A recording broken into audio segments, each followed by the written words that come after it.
All right, we're gonna start. My name is Saeed Jalalipur.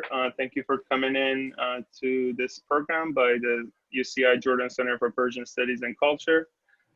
Today we have a webinar with a wonderful panel talking about Black Lives Matter and the Iranian-American Diaspora.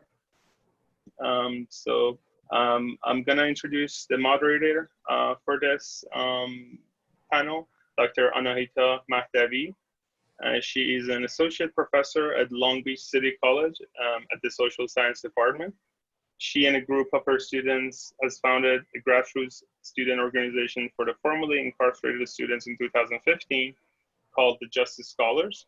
In conjunction with that student association, she has had the efforts to institutionalize the implementation of the program. In 2018, the center was officialized, and she's currently acting as the faculty coordinator for the center as well. I would like to thank her for her efforts in organizing this panel, and I'm just going to hand over the panel to you. Annahita, you may start. Thank you. Thank you so much, Saeed-Jan. Welcome everybody, our attendees. Welcome our distinguished guest speakers. I would like to also thank the UCI Center for Persian Studies, as always, a premier voice to lead the advocacy and awareness for our Iranian-American diaspora community. It's my honor to be here today and moderate this important dialogue in the presence of such distinguished guest speakers. I would like to start with introducing our guest speakers, our panelists. I have to apologize in advance because I shortened your bios. If we were going to read your bios and accomplishments, we would need to give a couple hours to each of you. So I will start with Dr. West. Cornel West is a prominent and public intellectual. He is a professor of the practice of public philosophy at Harvard University. He holds the title of Professor Emeritus at Princeton University. He has taught at the Union Theological Seminary, Yale, Harvard, and University of Paris. Cornel West has written 20 books and edited many. He is best known for his classics, Race Matters, Democracy Matters, and for his memoir, Brother West, Living and Loving Out Loud. His most recent book, Black Prophetic Fire, offers an unflinching look at the 19th and 20th century African-American leaders and visionary legacies. Dr. West is a frequent guest speaker on many shows, including CNN, C-SPAN, Democracy Now!, MSNBC, and even Fox News. He also has appeared in over 25 documentaries and films, including Examined Life, Sidewalk, Stand, Still Bill, and Matrix. He has produced 3 spoken word albums, including Never Forget, collaborating with Prince, Jill Scott, Andre 3000, and many, many more. In short, Dr. West has a passion to communicate to a vast variety of public in order to keep alive the legacy of Dr. Martin Luther King Jr., a legacy of telling the truth and bearing witness to love and justice. Thank you, Dr. West, for being here. Thank you. Moving on to the next speaker, Dr. Aliak Baramati. Since graduating from Michigan State University in 1983, Dr. Aliak Baramati has taught sociology at Michigan State University, Adrian College, Central State University, and Ohio Wesleyan University. As an emeritus from Ohio Wesleyan, he is currently teaching sociology at California State University, Northridge. He has served as an associate editor of Iranian Studies Journal, the executive director of Center for Iranian Research and Analysis, the editor of Michigan Sociological Review, and the president of Michigan Sociological Association from 1987 to 1988. His books include Culture and Custom of Iran with Dr. Daniel, Teen Life in the Middle East, Sociology in Iran with Dr. Lashazadeh, Resources for Teaching Sociology of Development and Women Development, Sociology of the Iranian Family, and Iran and Culture, Civic Society and Concern for Democracy. He has authored numerous articles, books, chapters, reviews, and commentaries in various scholarly and popular journals. He is regularly interviewed by or appears on programs in Persian and English media discussing sociological aspects of Middle Eastern and Iranian studies. One of Dr. Mahdi's research interests are the Iranian in the United States. He has published several articles on this subject of the second generation Iranian. He completed a national survey of second generation Iranian in the US and will be presenting the first of several papers on his research next month or so. Thank you, Dr. Mahdi, for being here.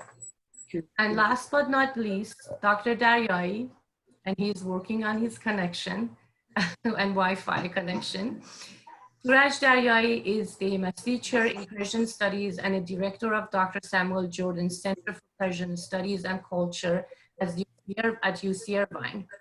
He is a historian of Iran and the Persianate world and is interested in religious and social history of Iran, Asian and medieval Iranian history, Iranian languages and literature, Zoroastrianism, world history. Among many, many books that he's written and published is the Cyrus the Great, an ancient Iranian king, and the Oxford History of Iran. So we thank you, Dr. Daryaee, as well, and thank you for your lead with the UCI Persian Center. Thank you so much for all of you for being here. So we have about an hour for this webinar, and we are going to dedicate the next 30 minutes to our speakers, but with the starting questions, and each of you kindly take 10 minutes and let us and share your knowledge with us. So the first question is for you, Dr. West. As an immigrant community, acculturating and assimilating constantly to the host society, the many socio-political, cultural, and economic changes in the host society constantly impacts the immigration, the immigrants and the diasporic society, including the Iranian-American society. Sometimes these changes are somewhat foreign to the diasporic society because of the historical context being unknown, especially to the first waves of immigrations that are much more closer to the traditional cultural behavior. So Dr. West, what do you see as the potential connections between the Black Lives Matter movement and the diasporic community's struggles? What can both of these groups of people learn from one another? What can Iranian immigrants who are part of the diaspora learn from the Black Lives Matter movement? Well, thank you for that question. I first just want to say I'm blessed to be here and be in conversation with all three of you distinguished professors, Dr. Mahdi and Daryaee. We are families. I want to say hello to your family. The wonderful time we had there at Irvine just a few months ago, and was my beloved Annahita, Dr. Mahdavi. It's always a blessing to be in conversation and see you and so forth. I want to salute Nirvana too, your brilliant daughter who's a PhD student in Complet at University of California, Santa Barbara. Now, I think there's so much for us to learn. When I think of Persian peoples, when I think of the Iranian peoples, I think of a great peoples who have moral and spiritual traditions. Yes, there's been waves of empires, there's been waves of forms of domination and oppression. There's also been waves of resistance, but it's the primacy of the moral and the primacy of the spiritual. By moral, what I mean is people who have profound allegiances to integrity, honesty, decency, and by spiritual, I mean empathy and imagination, not just the great poets, but in the everyday life of Iranians. And I think when I think of Black people in the belly of the American beast in terms of white supremacist slavery, in terms of Jim Crow and Jane Crow, in terms of the new Jim Crow, unbelievable levels of unemployment and underemployment, decrepit housing and inadequate education, not access to healthcare and so forth. The primacy of the moral and spiritual is crucial there.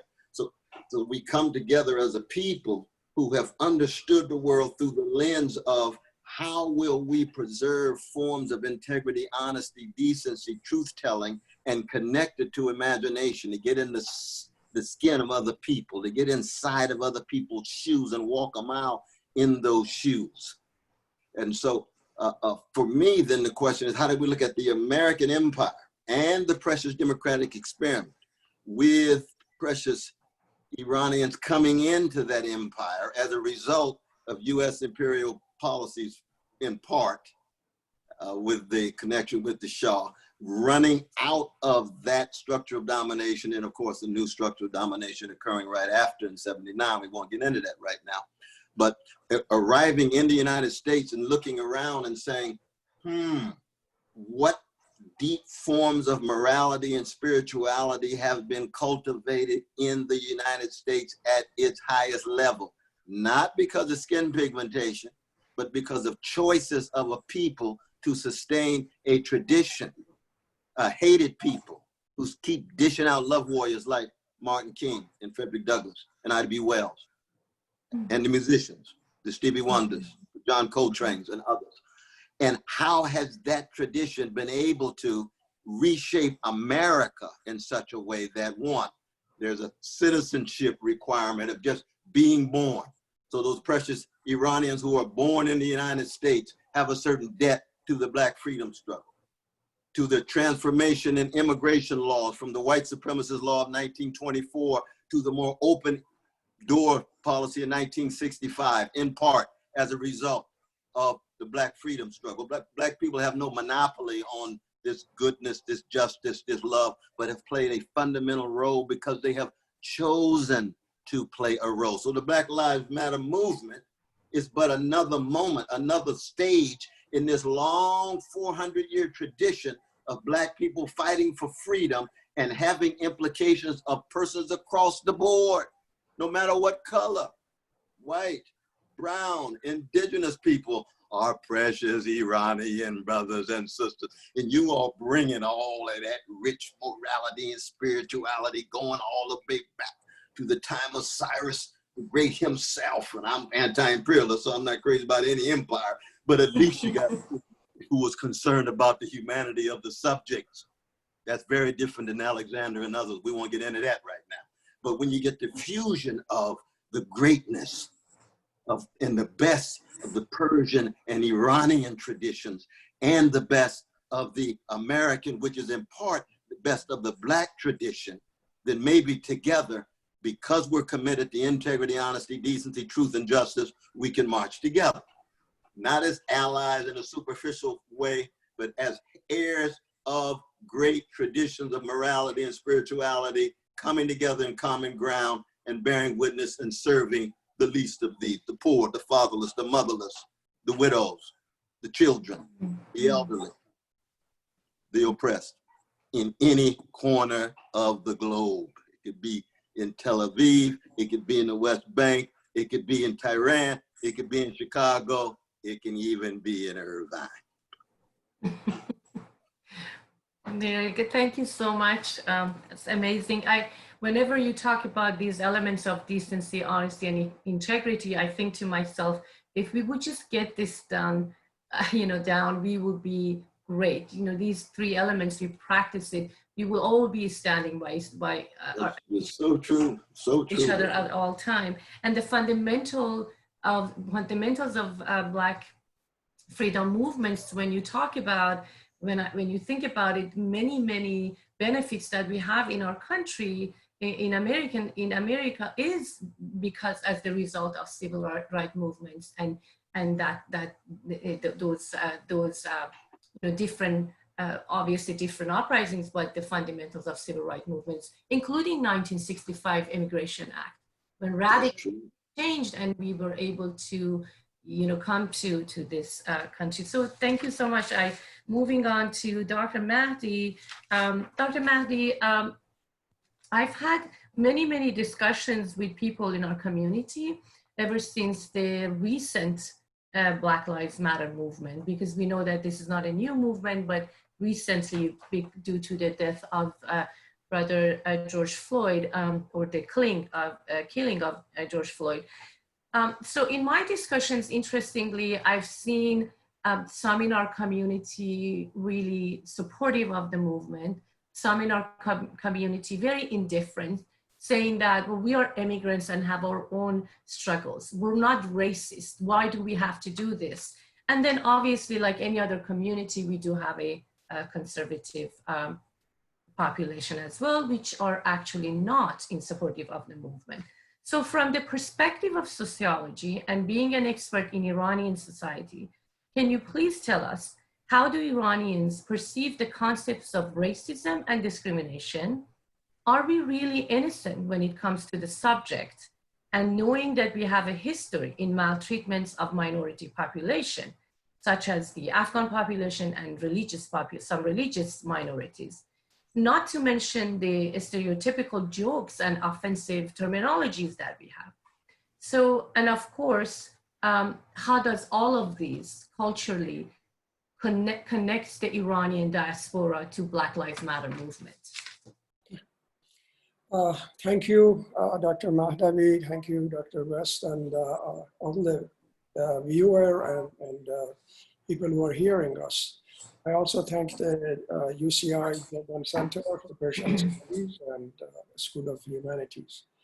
I will be making a few comments about the Iranian-American community, and that's my focus in the current time. And I do have to say, make a methodological observation right away that our numbers of the Iranian-American itself is in dispute. As how many we are really in this country, there's a great deal of challenge. The census number is a lot lower than what Iranians think and what actually are at the same time. So no time to get into all of that.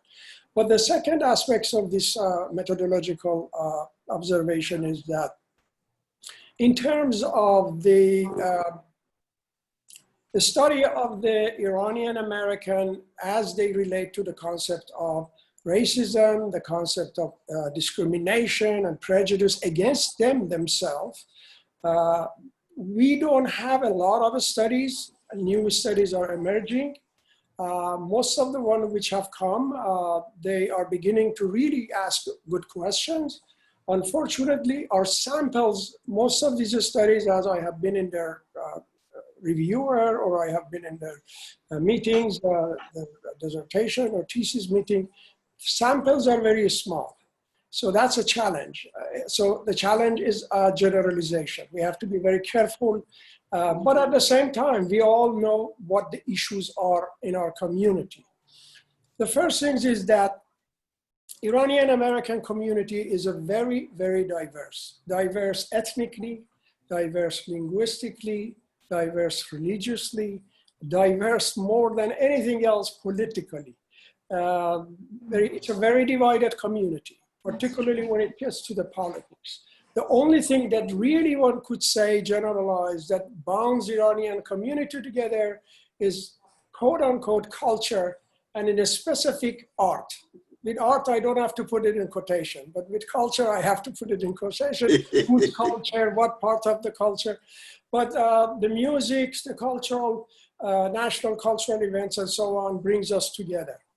But what is the most important consideration we have to take into account when we look at Iranian-American community is the separation between first generation Iranian-American and the second or the third or 1.5 generation. 1.5 being the one that had been born in Iran and came in before 13, 12 years old. And they grew up pretty much here. And so they have acquired the culture because they came early enough. The first generation Iranian-American, their sense and experience of discrimination and their notion of discrimination, prejudice, and racism is very different than the second generation Iranian-American. That's very, very important. Today, in most of the protests that took place for Black Lives Matter, it was second generation who were predominantly there. Not too many Iranians are the first generation. Partially has to do with their age, partially has to do with their educational level, but partially also has to do with their conservatism of the first generation, versus radicalism and openness and the values that the second generation has adopted. And they are not necessarily subscribing to some of the values about race that their parents have. Now, first generation itself, it depends also, there is a diversity of views among them, depending on how educated they are, where they are in the political spectrum, what kind of occupation they are, when they came to America, what religious groups they are in, what kind of political affiliation they make into the political structure of America. Those are the differences that make a difference among them. I want to just cite a few numbers of our study to show that how different these things are. And then there is a second generation, as I said, it's very educated, it's coming along, and many of them are in school and gaining their degrees, but many of them have made it to the top institutions in this country. They're professors, they are scientists in the labs and so on. Our sample, which was 644 people, included almost about 50 states, of course, heavily concentrated in East Coast and West Coast, because that's where Iranians are. We asked them the question of, have you been discriminated in the past 5 years? This is their own self-report. 53% said yes, and 44% said no. 7.3% chose other. What is significant to realize that most of the studies which have been done until now, most of them have been focused on the first generation, which there is plenty of complaint about racism in America. And most of those, interestingly, indicate their appearance, their language, their accent, and so on. In this study, actually, we asked, are you affected by, this is the second generation Iranian, affected by, if you were discriminated, was it by a government office or government agencies, which is legal, systematic? Was it through business? Or was it through the individual or other? Very important. Majority of them, again, largest number, 64% was from individuals. And then only 21% then from the governmental laws and rules, and then 17% considered business. But what is important is that a smaller number, which was saying personal other, and that personal other we went through, it's all Iranian against Iranian. So this is very crucial, that racism exists, or sense of it, or perception of it, and experience of it exists among Iranian from Iranian. So that's what we do by understood.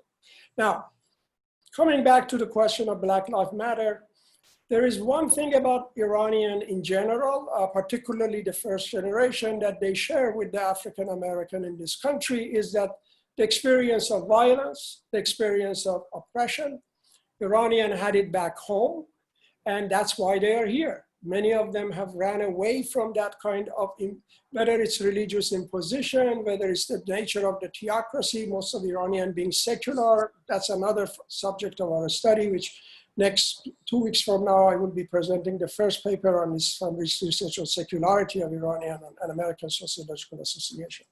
But these Iranians have experience of violence. However, when they moved here, their children are educated in a school, go to a school with American, therefore they're growing up with the rest of American, and they are very much gaining that cultural experiences that they have from the children.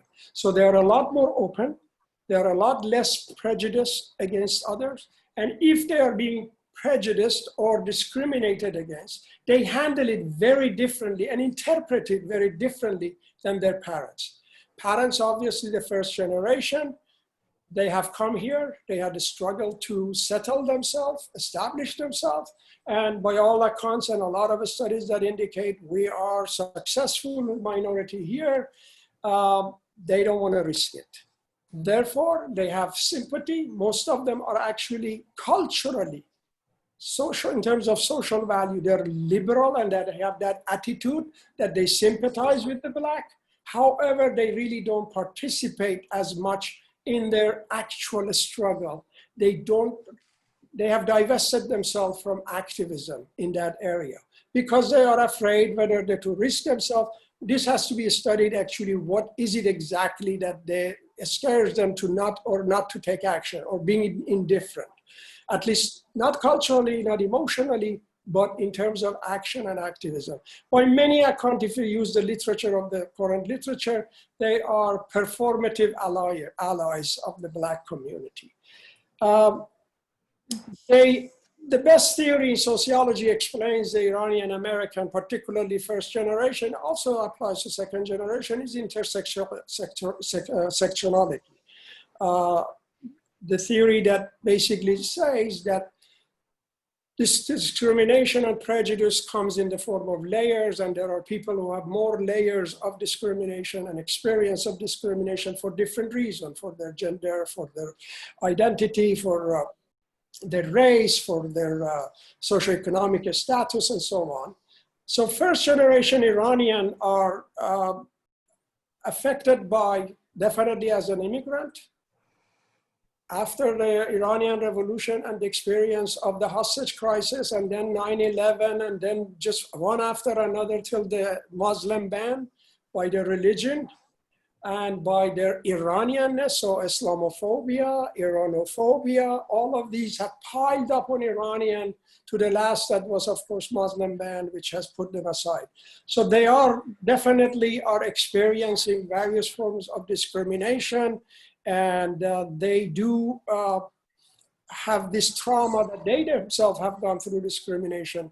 But the first generation has nearly not resolved this trauma with the American society, with their own children, their second generation, and with the African-American community in a specific we are talking about.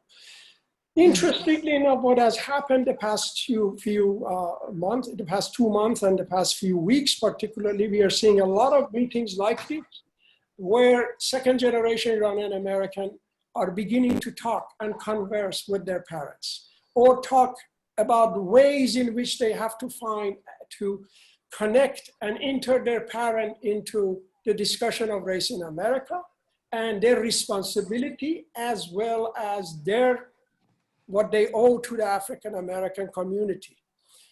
But in general, if I move away from that concept, I have to say, first generation Iranian-American definitely benefits from what we call white privilege. We do not, and that's one of the aspects actually, many of the first generation Iranian-American, particularly those who do not have as much of an enlightened cultural exposure to progressive culture, they do not want to invest themselves. But they also think that Americans are rights and certain type of assumptions they have about blacks and Black people. And they share some of those, and they do actually, when they transfer these or they engage with their children, often there is a clash at home.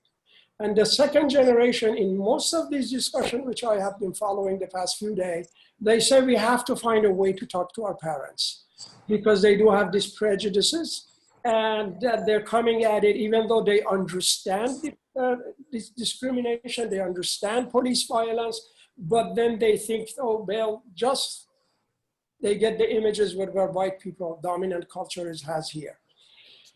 Now, thank you. Did you say something? I said thank you so much. No, go ahead, please. Oh, okay. There's another aspect that I think Dr. Daryaee will later feed into it more into the historical aspects of it.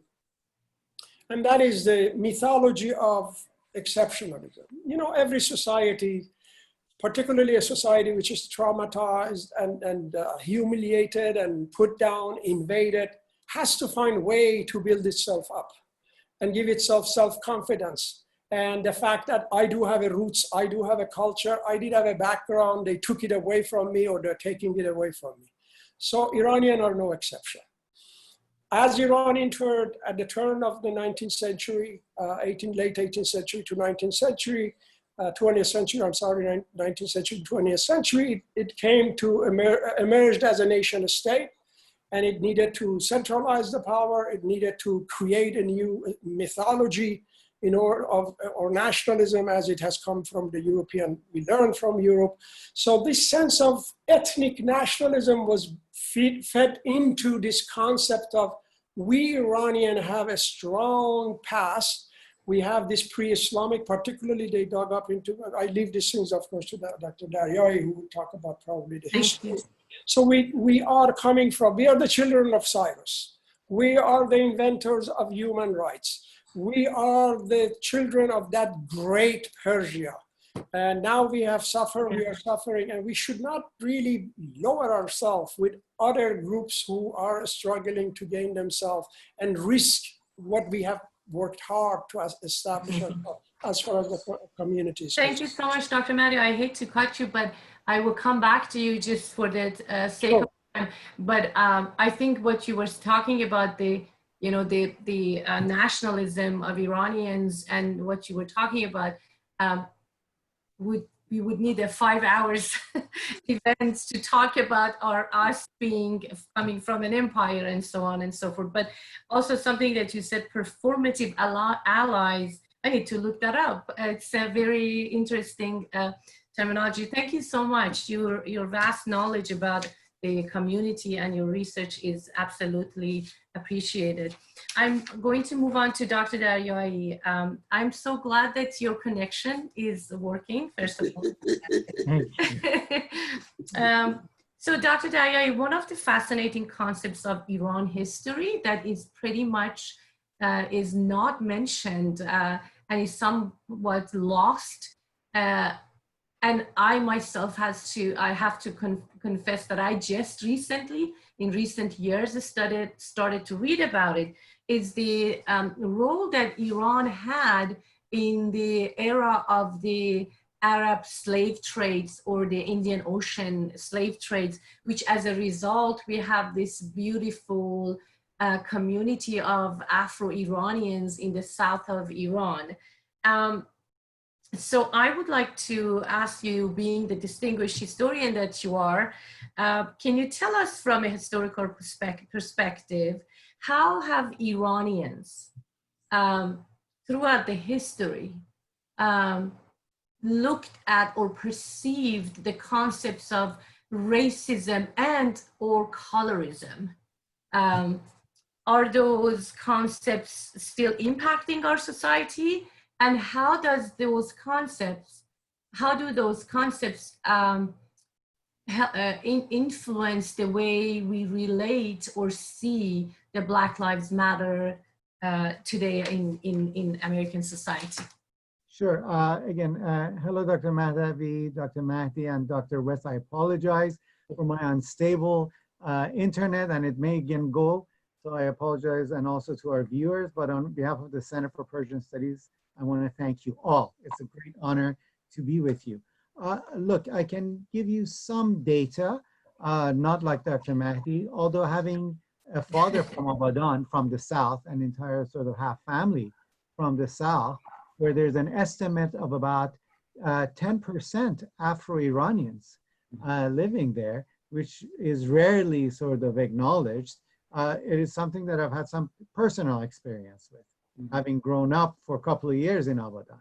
And so the concept of race and color is it's somewhat curious in Iran. And when we talk about slavery and color, I think it's distinctly different from what the American experience, where here the colors and these boundaries are of really intense interest and makes these divisions.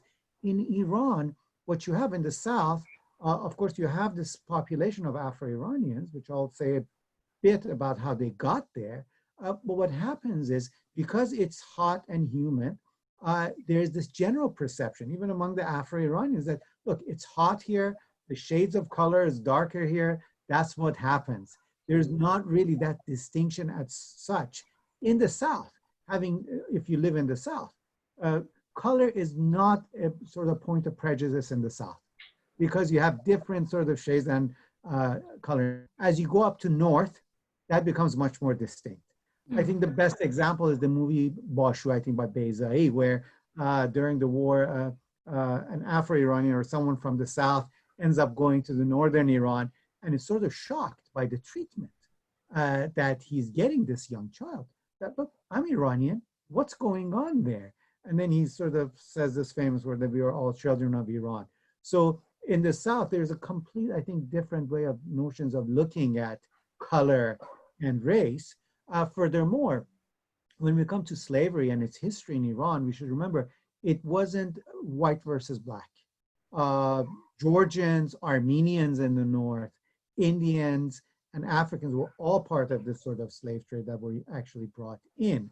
So the concept of slavery and sort of its past in Iran until, let's say, 1840s, 1850s, which then there was a concerted effort to dismantle or disband, although I think it continued in some places for several more decades, is somewhat, I think, different in the Iranian world.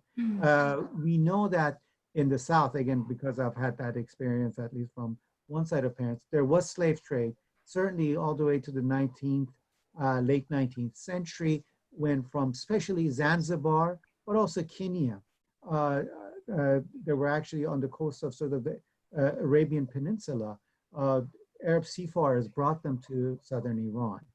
And that is how it entered. And you could still see this strong connection between Zanzibar and Iran. There are lots of Shirazi families from southern Iran who have actually established businesses in Zanzibar and Zanzibarians in Iran. So there's actually been this very interesting connection, but it's not only slavery, it's business, trade, and families. And if you go to Zanzibar, there are families called Shirazi that they think they're Iranian, and they're Afro-Iranians in a sense. So that is a little bit more vague, but I think quite interesting and far less studied, even within Iran, where there was some very few studies, I think. Dr. Mahdi would know better, but when I was growing up, I read Ghulam Hossein Saedi's Ahl Hawa on the rituals of actually Afro-Iranians in the South, which was, I think, one of the most beautiful anthropological and sort of literary reports on these rituals that was taking among the Afro-Iranians in the South. I think it's captivating. But there hasn't been, as far as I know, not that much of study of how these Afro-Iranians sort of fit within the sort of larger, I think, view of things. And the two ports were mainly Kangar and Bushehr, where my actual family originated from, is where there was the port of entrance for sort of African slave trade in Iran before of course, the 20th century, which was done away with. So we have, some oral tales of how they were brought. I remember my aunt, who's now passed away, but would have been 110 years old, who still remembers as a child, actually African slaves being brought to sort of the but again, distant memory. So we do have that history, but it's rarely discussed. It's rarely acknowledged. And once you, Dr. Mahdavi, actually asked me to sort of partake in this, it brought me to my childhood. And I sent you some information that actually I was living among Afro-Iranians. Yes. I have people who were with me. So it's always been there. Sometimes it's just not acknowledged. We think of, as Dr. Mahdi said, this projection to the past, children of Cyrus, and we forget that there are all sorts of shades and there are all sorts of background to this. Yes, you did send me that the pictures that you had with a member of your close family friends, and it's fascinating, and it makes me think that maybe the concepts that did not exist there, necessarily the concepts of racism and colorism as it exists here, maybe is one of the reasons that people say, well, we are not racist. Why do we have to be allied with Black Lives Matter movement, when in fact, I think there's a bit of something is lost here, that standing against oppression and being a nation that has been a subject of coups and military invasion and revolutions and war, like the concept of we want to stand side by side by anyone that is oppressed, coming from the Cyrus cylinder that says wherever there's oppressed, we will fight against oppression, that's somewhat lost and could be translated back to what you were just explaining, that we never saw race or color, and what in fact it exists in our society. But when you are in the presence of great minds, time goes by really fast, but the attendees are posting great questions, and I would like to delve into those. And Dr. West, somebody is asking, one of the attendees is asking, can you please comment or describe the importance of international solidarity as an ally? And I think you spoke to the fact that standing for Black Lives Matter movement, it also relates to the stance against the militarism. And so some people are interested. I saw similar questions, interested if you could talk about that a little for us. Thank you. Well, thank you. But one, I think that, I mean, the fundamental challenge for new immigrants in any new country, any social experiment, any empire, is first at the material level, just trying to survive and thrive. But at the moral level, it becomes a question of, will I become well adjusted to injustice as I survive and thrive? Then there's a spiritual question. Will I become well adapted to indifference to the suffering of others while I survive and thrive? And every community is going to have a variety of different responses. You're going to have highly sensitive, courageous Iranians that say, as I escape domination from my own blessed country with all of my loved ones, I'm coming to another nation, another empire, and I'm going to survive and thrive, but I'm also I'm going to be maladjusted injustice here because I'm a certain moral kind of human being.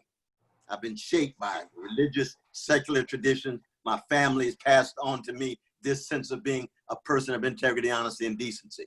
Then there's going to be the spiritual question. I refuse to be indifferent to the suffering of others. It could be poor whites, it could be brown brothers and sisters in the barrio, it can be indigenous people in the reservation, it could be Black people in the hood, because we believe as spiritual people, and here we can invoke the great Rabbi Abraham Joshua Heschel, indifference to evil is more insidious than evil itself. Mm-hmm. So you create a whole way of life in which your success is the only criteria of your definition of who you are. Mm-hmm. You're going to miss out on the greatness of your own traditions that go all the way back to the Persian empires with both the domination, but also the spiritual discernments. Rami, we can go on and on and on in terms of those voices that try to keep track of spiritual greatness and moral greatness. You never want to give up moral and spiritual greatness at the expense of just material success. If you do so, you actually violate and betray those in the past who sacrificed so much for you to be who you are. And this is the challenge for every human being, but one that has a particular form for new immigrants that come to a new country like the United States. And so part of the solidarity has to do with this morality and spirituality that focus on those Frantz Fanon called the wretched of the earth, all oppressed people wherever they are in every corner of the globe. Thank you. And I think it's one of the biggest challenges that any immigrant community, Iranian immigrant community has.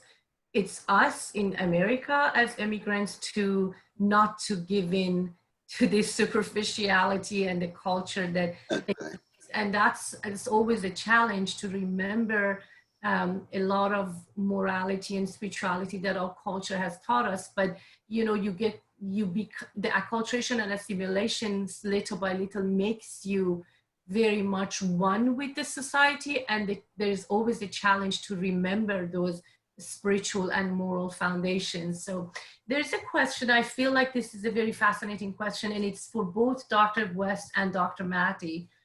So please, each of you maybe take a couple of minutes to respond to this question. I feel like this is a really good question. It's the wonderful person that the posts the question, anonymous, doesn't have a name. I would say the name if they do have their names. But what do you, this question is for Dr. West and Dr. Mahdi.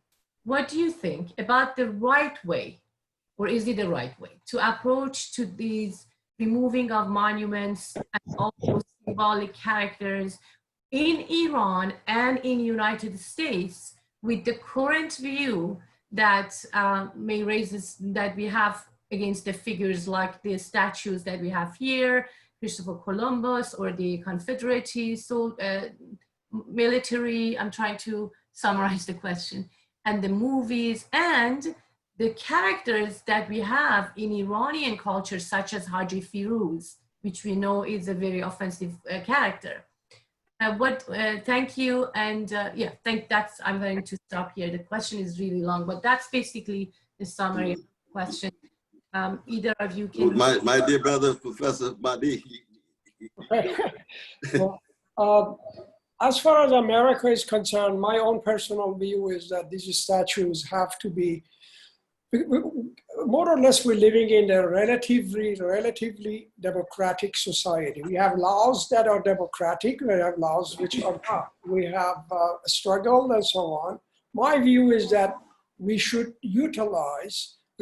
try to push the violence from a state away and then utilize the current processes that we have to negotiate to remove these statues back to the museum. I am not really in favor of necessarily going in the street and destroying things. History has to be learned. When I go to Austria, one of the things that for me, who comes from Iran, is that they have kept their history and they're making money out of it too. And they're bringing all the people from the world to look at this and see what this history has been, and they're learning from it. Now, we could do the same thing. Unfortunately, we have got into this, and our political leaders today are pushing this culture of division and fight and violence and hatred, which of course, when it gets to that level, it's very hard to control emotions, and people who are repressed, people whose attitude and beliefs and values are pushed off, obviously they may react negatively, and it may result to a situation of destruction of this or that statue. But my hope is that it will be moved. In terms of Iran, is very different. We have some cultural issue. One of the reasons we did not, Iranian feel that they're not racist is because they constantly have this Western notion of racism particularly in America, as a systematic plant, as one person who is studying this, Bita Bagholizadeh, they have this notion of slavery as plantation slavery in America. And they say in Iran, it wasn't that way. It's, these people were brought in and they served at home and we treated them differently and so on and on. The interesting thing is that in the 20th century, with that kind of nationalism that I mentioned, we literally put all of these things behind. We have gone through historical amnesia. We don't want to even remember. We don't even talk. My generation, even though I'm now close to 70 years old, I didn't have anybody in a school tell us anything. None of our books told anything about slave, but we knew the concept of black. And unfortunately, as it's much more global in terms of the scope of it, it's not just limited to Iran. And of course, the United States is very height of it. Sensitivity to the color of black is very high among Iranian. It has always been located in a negative side of the spectrums of color. And Haji Firuz was, now a lot of them, they say it's a cultural New Year things and it doesn't have anything to do with blackness. It may not for the people who go to the New Year and try to get their kids to celebrate the New Year. However, they do remember that this person is the only unique person in the city and in the community, that it shows up only in this occasion, and it often in a humiliating way, people laugh at him and it's a source of laughter and put down. So that is a cultural phenomenon. Interestingly enough, our educated population, some of them also in abroad, they have started to eliminate this person from the New Year. In some occasion, they have actually colored the persons in red rather than black, trying to signify that they do not want to adhere to that concept. It's more of a New Year thing. So it is, we need to reflect. One of the things I was going last things I was going to say at the end of my speech was that one of the things the Black Lives Matter movement have done to us has waken us up to these looking back and trying to actually interrogate our cultural values, our ceremonies, our national processes, and away from Iran, away from a lot of pressure that if you were in the thick of that community, you would definitely have a harder time to move things. However, we often choose what we want to do. We choose what part of Iranian culture we keep among ourselves, what part of it we don't want. And so positively speaking, the community is waking up. I hope they wake up to their own biases, particularly to the skin color and the skin tone altogether, whether it's black, whether it's brown, whether it's yellow. And they also look at their own responsibility in change, in making changes. Things that have not been right, we need to straighten it. We need to at least subscribe to the higher moral values, the spiritual values that actually is global, it's humanistic, and it makes us more inclusive rather than exclusive.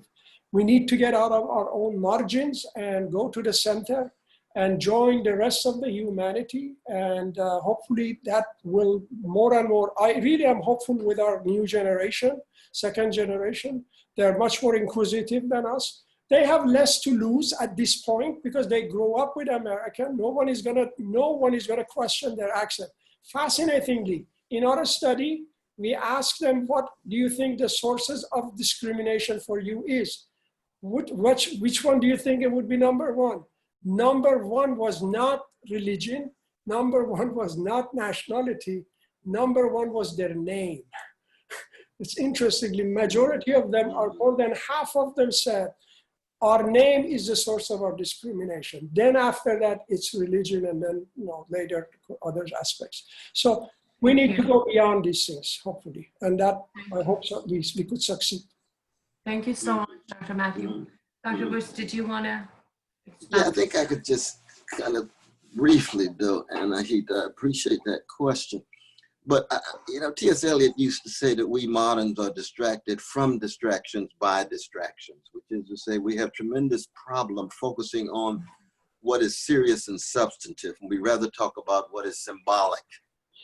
And I think there's a sense in which we don't really want to talk about the three pillars of American society, which is a financialized economy, Wall Street centered, 1% of the population own 40% of the wealth. There's no accountability of Wall Street power. That's why none of the Wall Street criminals went to jail that engaged in insider trading, market manipulation, predatory lending, fraudulent activities. Not one went to jail. You let a working class person commit a crime. You let a poor brother and sister of whatever color, but especially chocolate, commit a crime. Mass incarceration grabs them. So that's a substantive issue. That's why Brother Bernie Sanders meant much to us. The second is a militarized nation state. 53% of our US budget goes to the military. That's Pentagon power and Pentagon crimes of drones dropping bombs on innocent people in Yemen and Afghanistan and Pakistan and so forth. No accountability of that militarized state abroad, the militarism that Martin King talked about, but then the militarizing that goes on inside of the country. LA itself, what percentage of LA budget goes to police? Over 50%. A militarized police presence in a city. Why? Because they're overwhelming this poverty, overwhelming despair in terms of decrepit schools and not enough jobs with a living wage, and the homeless challenge, not just in LA, but across the empire, but we can talk about LA. But then the third is commodified culture. Everything's for sale, everybody's for sale. Market driven, obsessed with status, obsessed with spectacle, obsessed with image. Those are the substantive issues. Now the symbolic ones are monuments. Now monuments are important, and I don't downplay them, but it's a sign of our relative impotence and powerlessness of hitting the substantive issues head on. So if for example, we abolish poverty, if people had access to medical care, if they had jobs with a living wage, if they went to the same kind of schools that the wealthy kids go to and therefore could live lives of flourishing and flowering, it wouldn't make a whole lot of difference what kind of monuments you had, because you'd have a society that was much more fair and much more just. Now, I don't want Confederate monuments. I don't want white supremacists. I don't want homophobes and so forth and so on. So therefore, I resonate with some of the overthrowing of some of these monuments, but it's symbolic, and in the end, it's a distraction from the more substantive issues. And I last say, as a Christian, I don't really know of a human being who deserves the monument other than my mama. I really don't. I mean, I know some magnificent human beings, but all of us are fallen, and mom is too, but she's special. You know, so that all of us are going to have some kind of deep failings and failures. Martin Luther King Jr. was one of the greatest ever, but he had homophobic sensibilities, among other things. So people would have reason to overthrow him too in that regard. But a society must make certain decisions about the monuments. And I do believe that the white supremacists, especially the extreme ones and so forth, need to go. But let's focus on the substantive issues. That takes us back to the centrality of morality, the centrality of spirituality from the rich legacy of my precious Persian brothers and sisters and my precious Black brothers and sisters coming together on common ground. Absolutely. I am thinking, as both of you wonderfully said, if we had a society that, you know, we had no housing issues, no homelessness issues, we had a national health care for everyone, we had a free education, if we had all of that, we took care of all of that and took care of our fellow human beings with policies that are embedded in humanity, then maybe at the bottom of the list, we could start with statues and symbols. I can completely agree with that. But there is another question that's coming up, and I would like to address it to Dr. Daryaee, but I would like Dr. Mahdi and Dr. West also, say anything, because I think this is fascinating. So the question is, whenever there is a uprising in Iran, in the past 4 decades, there has been many uprisings, whether it's the student uprisings or other uprisings, riots, as we call it here, looting and burning. And so this, which happens, it's a characteristics of riots. How is it that the Iranian diaspora has always been supportive and encouraging, because we perceive it as anti-establishment movement, and even in some incidents we have, or some in our community have promoted bombing. Why is it that the Black Lives Matter movement riots sometimes in our community has been perceived as destructive? So Dr. Daryaee, what do you think? And then obviously Dr. West and Dr. Mahdi can come in. Yeah, I mean, that's interesting. I think as an Iranian, we've had 100 years movement from the constitutional revolution for some sort of justice and representation in Iran. And personally, as a historian, and personally, I think our hopes has continuously been dashed in continuous movements trying to have justice representation in Iran. And of course, whether you're inside or outside, you're privy to this injustice. And so you commiserate. Now, I think once what we're seeing on television today and what's been going on, I think Dr. Mahdi mentioned has divided us in some ways. And maybe it's an age factor or first, second generation, but I rarely know anyone from my generation or people around me who are not supportive of what is going on. It just, if you choose to focus on the destruction, any movement, it may have some of that. But I mean, this is something so big at stake here that we have to we're coming to realize of our society, what is going on in the injustice, that should be the focus. I really don't know too many people who are, of course, there are some, I'm sure, that are focusing on the, the destruction and what the looting that's going on. But this is so much bigger than that. That is, I think, it's just infinitesimal compared to really the issue of social justice in our community in the US. Yeah, I couldn't agree more. Thank you, Dr. Daryaee. Dr. Mahdi, did you want to? It's very hard to know really exactly what we should expect from other people. I can always know what to expect from myself. We'll begin to expect other people to do other things. But we have to remember one thing is that knowledge is always generated and springs up from the local community. And the knowledge of Iranians of Iran is very natural. they're connected, they have parents, they have roots, some people have wealth there. So they follow the news and they are very much attached. And as Dr. Daryaee mentioned, it's 100 years desire or over 100 years of desire to have democracy and social justice in that country, and a society based on laws and freedom and so on. But American, it's a different dynamic, particularly given that in America, information, unfortunately, is not well available, and it's not really filtered into the consciousness of American public in general, let alone be any segment of it.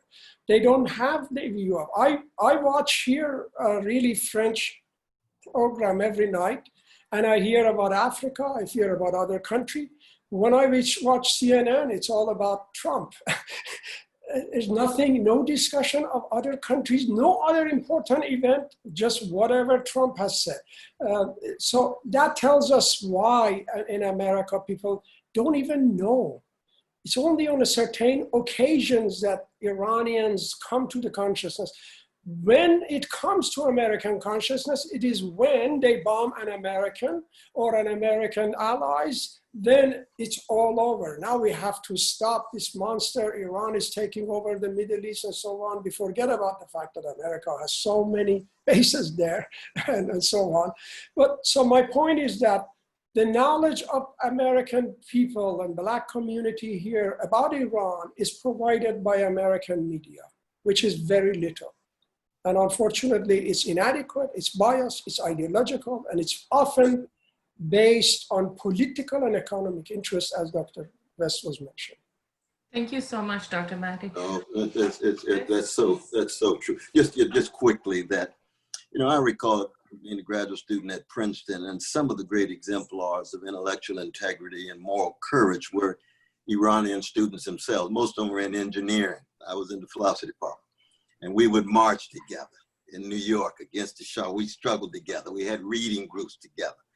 And oh, they were some magnificent brothers and sisters. And one of the things that they never did, they never demonized America, even given their critique of American imperialism that allowed the Shah to remain in place as long as it would.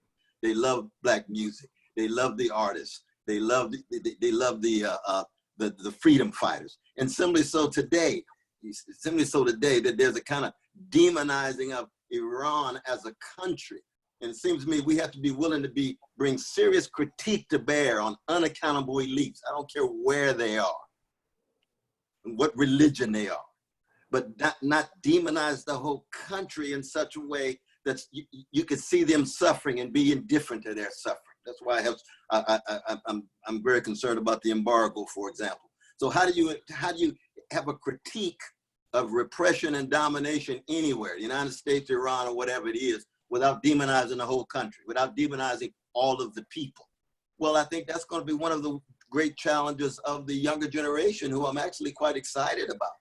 The ones who, on the one hand, are undergoing Americanization, but that Americanization includes Black music. It includes the history of Black people in the United States. It includes the history of prophetic and progressive people of whatever color in the United States.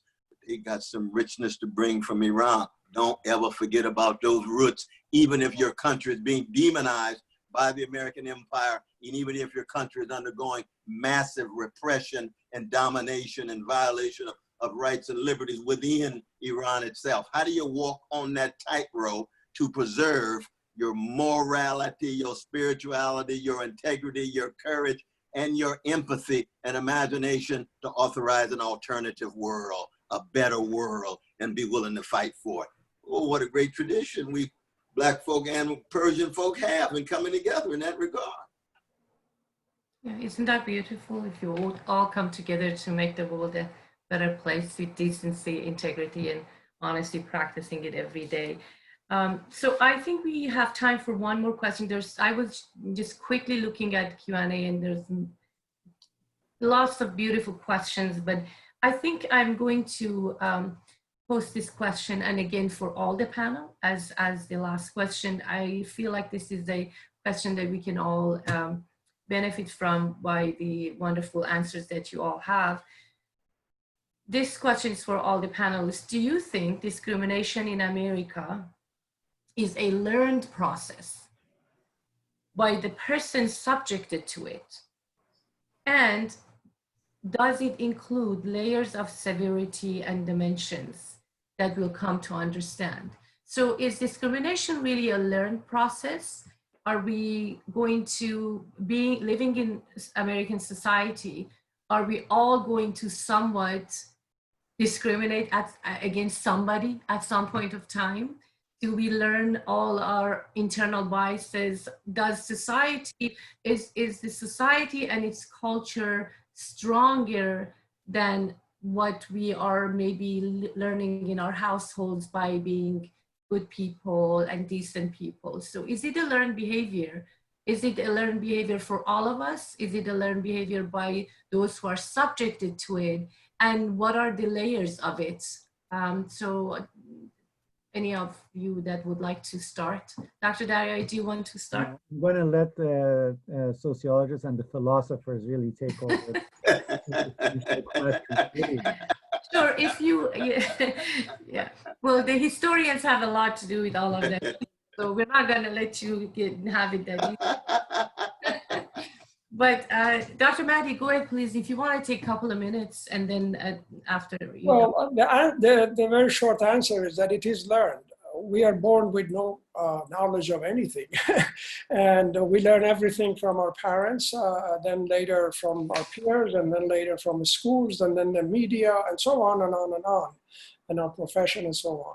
So the society will teach us what is important for it or what it considered not important, what is good, what is bad, what is right, what is wrong, and who is good guy, who is a bad guy, who is bad person, who is what characteristic is bad or good. It is filtered through the society. So there's no question that it's a learned behavior. That is said. Then there's a question of course, layers of it. Again, that has to do with the how much is it backed up by prejudice. We can discuss about Merton's distinction between prejudice but not discriminating, discriminating but prejudice, or actually having both of them or not having both of them, the 4 types that he actually say. But the point is that when it's accompanied by a prejudice or it rises out of prejudice itself, it is a lot more dangerous actually than when it is learned, but it is more situational. Situational is that, I will discriminate when it is in my interest, but I wouldn't do it if it's not in my interest. That's not, a person is not prejudiced, but discriminate when it's, basically to its advantage. But when it is based by prejudice and attitudes, unfortunately, it manifests itself without much direction from anyone. So the person who basically thinks that the Iranian are all terrorists have come to this conclusion by himself out of knowledge or out of teaching or out of experience, then he treats every Iranian, no matter what. Before even he knows it, he will label them out, exclude them. So the layering of it has to do with the who the person is, to what degree he has been exposed or how he has learned discrimination, and in what society, what community he lives.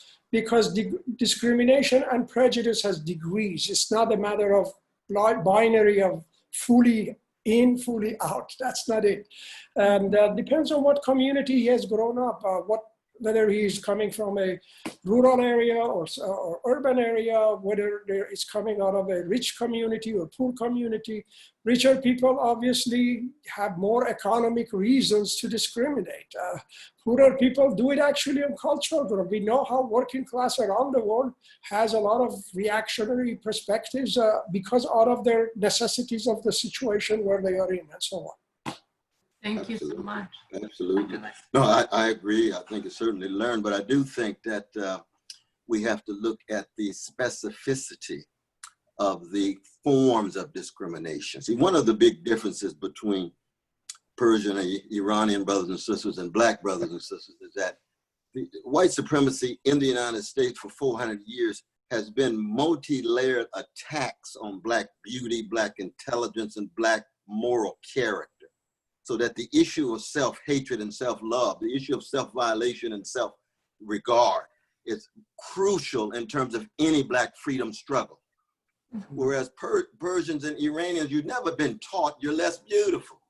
You've never been taught you're less intelligent than others. You've never been taught that you have a lower moral character. You never had movies. You never had scientific texts tell you that. You never had religious institutions to tell you that for 400 years. So that Persians and Iranians can enter in with a level of self-confidence and self-respect and self-regard. Somebody talk about Persians, less beautiful, less moral. You tell them to get off the crack pipe. What are you talking about? I think it's just so alien to any mentality of any serious Persian or Iranian, whereas Black folk have to deal with those lies being institutionalized for 400 years at the center of the culture in which they live. So they can reshape that culture through living and music and language and so forth, but no rights, no liberties, no land, no territory. And so the coming together that we're talking about still has this common moral and spiritual ground, but the kinds of discriminations are going to be very different. That's why the discrimination of a British person vis-a-vis another white person who's not British is still discrimination, but it's different.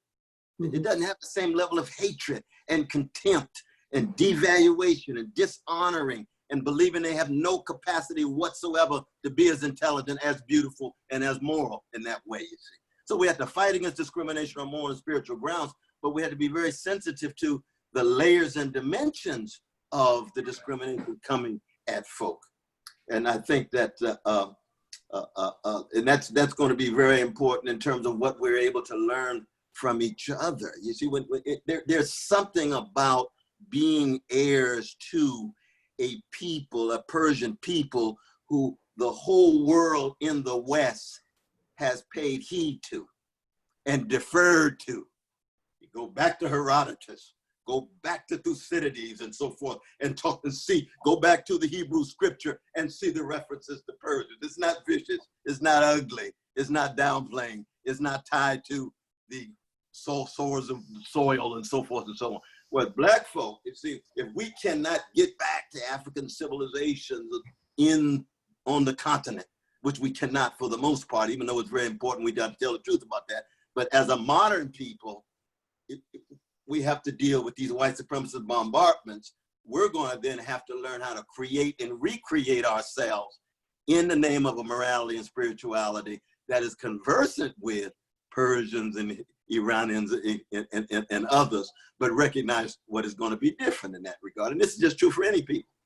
It's true for any of our Jewish brothers and sisters. 2,000 years of being a people who define their identity through text and commentary and hermeneutics and interpretation.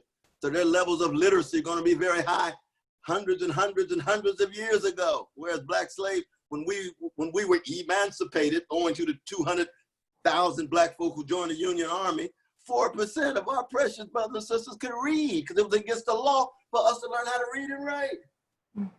So that's very alien to other peoples in that regard. Doesn't make them better, doesn't make them worse. It makes the specificity of their plight different. And yet their humanity is just as precious. Their sense of possibility is just as precious as anybody else. But we have to be candid about those differences. That's all. Thank you so much. This was amazing. I wish we had, Dr. Mahdi, did you want, of course, please, yeah. I feel like unfinished if we don't mention something about, I like to pick up on Dr. West's specificity. We Iranian have, from the beginning of my talk, I mentioned our situation with regard to racism is, or the concept of racism or discrimination is very paradoxical. We have a religion, the dominant religion, Islam, which treats everybody equal, and it says there is no difference between the black and white, but yet our own religion discriminate against the Jews, against the Armenian, against the Baha'is, against the other ethnic religious groups in our society. And that's very fundamental, and it gets deep.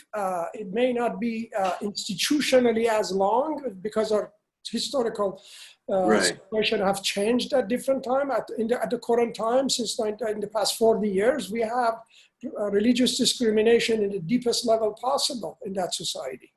So then we have also the ethnic divisions. We have gender.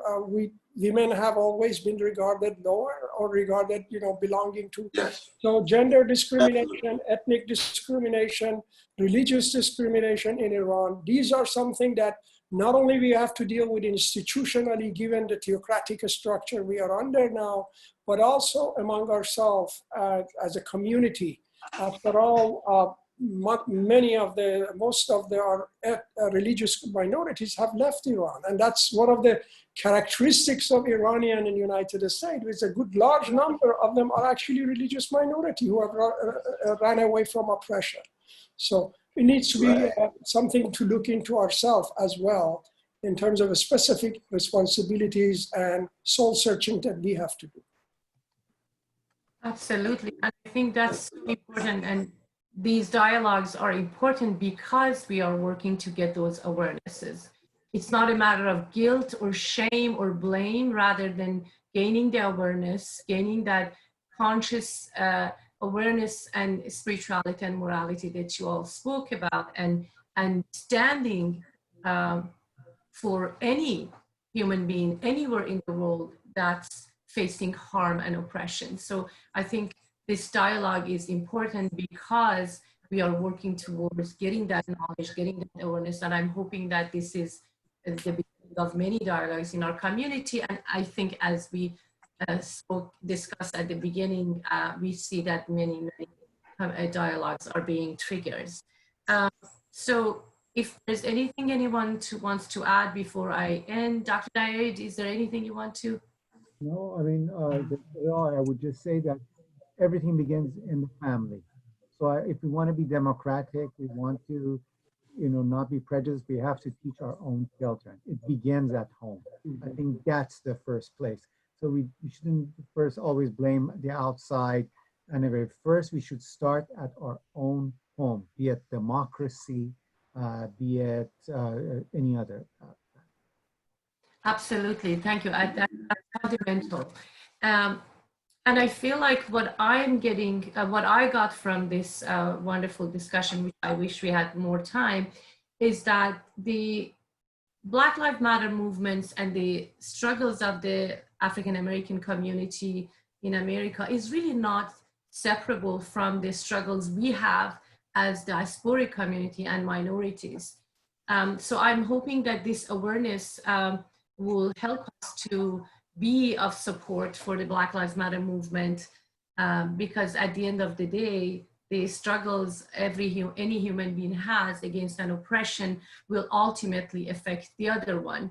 And when I was reading some of Dr. King's quotes, it's really interesting that I came across this quote that is so similar to one of the very most famous quotes that we have in our community from Saadi Shirazi. And I would like to end with that quote. But before that, I would like to thank all of our speakers. Dr. Mahdi, thank you so much. You've been an amazing mentor and a scholar for our community. Dr. West, thank you so much. You are a giant figure internationally, and we appreciate that you have this love for our community. And Dr. Daryaee, you are a premier voice in our community with UCI Center for Persian Studies leading these events. So we really are grateful for having you in our community. And we thank you for doing such a wonderful job. Thank you, I appreciate it. I appreciate it. And also to our attendees, I know that we have 500 at least in this webinar, and there are more in Facebook, and love and blessing to our community and everyone that's watching. So the quote that I wanted to end is from Dr. King: "Injustice anywhere is a threat to justice everywhere. We are caught in an inescapable network of mutuality, tied in a single garment of destiny. Whatever affects one directly affects all indirectly." And that made me think about this quote from Saadi. I will say it in English and then in Farsi. Human beings are limbs of one body. In the creation, they are all made of one essence. When life and time brings pain to one member, one limb, the other members and limbs will suffer eventually. Those who are indifferent to the sufferings of others are not fit to be called human beings. بنی آدم اعضای یکدیگرند که در آفرینش ز یک گوهرند. چو عضوی به درد آورد روزگار، دگر عضوها را نماند قرار. Thank you, everybody. Thank you, our. Thank you very much. Thank you. Thank you, our distinguished speakers, and God bless everybody. And also thank you to Saeed Jalalipour that does all the work behind the scene. Thank you, everybody. God bless. Bye-bye. Bye-bye.